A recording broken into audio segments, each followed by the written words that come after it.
Hey, how's it going? Dave 2D here. So this is Lenovo's Legion Y520, their mid-tier gaming laptop, and aesthetically, I really like this laptop. It feels nice to hold in your hand, and fingerprints don't show up too much. There's a faux carbon fiber top, and it's just black everywhere. Even the logo is pretty stealth. Most gaming laptops have some kind of red accent on the exterior. This doesn't. If you pull it out in a lecture hall or even at work, no one would really notice. I also like the bronze or copper colored heatsink that you can see through the back. It's a pretty muted vibe to this laptop until you open it and you realize there's red everywhere. Now, to be fair, of all like the low to mid-tier gaming laptops, this has not that much, but it's there. The build quality is good. It's on par with competitors in this price range. There isn't anything that feels poorly built. The chassis, the screen, the hinge is good too, way better than the hinge on the older Y50 or Y700. The display is one of the better looking ones in the sub $1,000 gaming laptop market. 1080p, color gamut is kind of mediocre, and even after calibration, color accuracy isn't the best, but it's reasonably bright, and viewing angles are good because it's an IPS panel. Bezels aren't too thick, and the webcam looks like this. The speakers are positioned nicely just below the screen, and when you're playing games, it sounds like they're projecting right into your ears.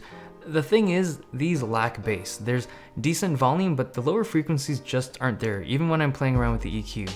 Down at the keyboard, we have a couple of different textures. We have a brushed finished up here, and then the rest of the deck is this kind of soft touch finish. The keyboard has red accents and red backlighting. The number pad on the right is a little different. I don't think I've seen a layout like this before. If you're a number pad pro or just use number pads often, you'll probably find it strange. The rest of the layout is good. It's easy to type on. Keys have 1.2 millimeters of travel. Keystrokes feel a little soft, but it's comfortable to use, and I think most people will easily get used to this keyboard. The trackpad itself kind of feels like glass, but I'm pretty sure it's plastic. It's just a nice, smooth finish. Synaptics drivers, but good tracking and gesture control. The buttons are not built into the trackpad. They're dedicated buttons, but they feel mediocre. Like the middle area acts like a lever, so the closer you get to the middle, the harder it is to click. You can only press it down on the sides, and I just don't love this trackpad. The port selection is good. There's Ethernet, USB 2, an audio jack, and on the other side we have HDMI, a pair of USB 3s, an SD reader, and a USB-C. There's no Thunderbolt 3 support, but that's just the norm at this price point. To get inside, you flip it over, remove some screws, and opening it up, we have a good amount of upgradable components. There's a 2.5-inch drive bay, an M2 slot that supports PCIe. The configurations with SSD drives have pretty good speeds, and if you pop off this metal shroud here, you can access the RAM. The battery's down here, it's relatively small. We're looking at a 45 watt-hour battery, and I'm getting a little less than 4 hours of regular use with the screen at 250 nits. If you're playing games, it's gonna be closer to 45 minutes to an hour. So I really wish they'd put a bigger battery in this thing, but that's the compromise you gotta make at this price point. Performance overall is good. It uses Kaby Lake CPUs and a GTX 1050 Ti, even on the base model.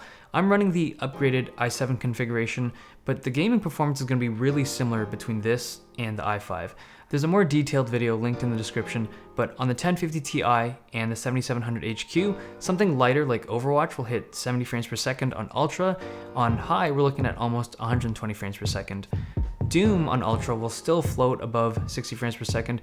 Basically, any of the more optimized shooters will play really nicely on this system.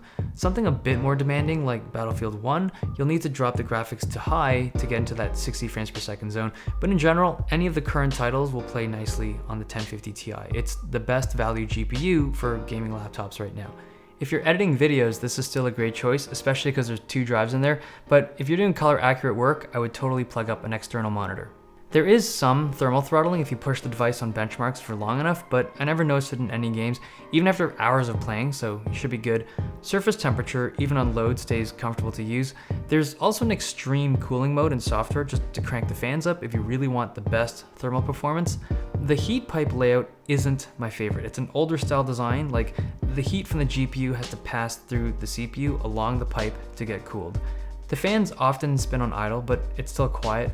On load, it can get a little louder, not too bad, but if you hit that extreme fan mode, like I don't know when you'd actually use this, but if you do, it gets pretty noisy. Okay, so with the Lenovo Legion Y520, you're getting a device with a lot of plastic materials, but with good build quality. You're getting a decent IPS screen, bright but weak color gamut. Keyboard is good, trackpad is good, buttons on the trackpad are not so good. Inside, the Kaby Lake CPU options and the 1050 Ti deliver awesome performance for the dollar. Cooling is done reasonably well. The RAM and the storage are all easy to access for future upgrades. The battery is a little light. We're looking at around 4 hours of average use. So this laptop, there's not much I dislike about it. For this price point, it's really good. The one advantage that I would say that Lenovo has over other competitors in this price point is that they often have pretty good sales. So right now you can get this thing for $850. That's with the 1050 Ti. That's really good in my opinion. Now, if you're trying to decide between this laptop and the 3 or 4 other laptops that are in this price range, I will be doing a comparative review. I wanted to do it sooner than later, but there's a 4th laptop that came into the mix. So player 4 entered the game. I will be doing that video shortly, and then I'll be doing a comparative video for all of them. Hope you guys enjoyed this video. Thumbs if you liked it, subs if you loved it. I'll see you guys next time.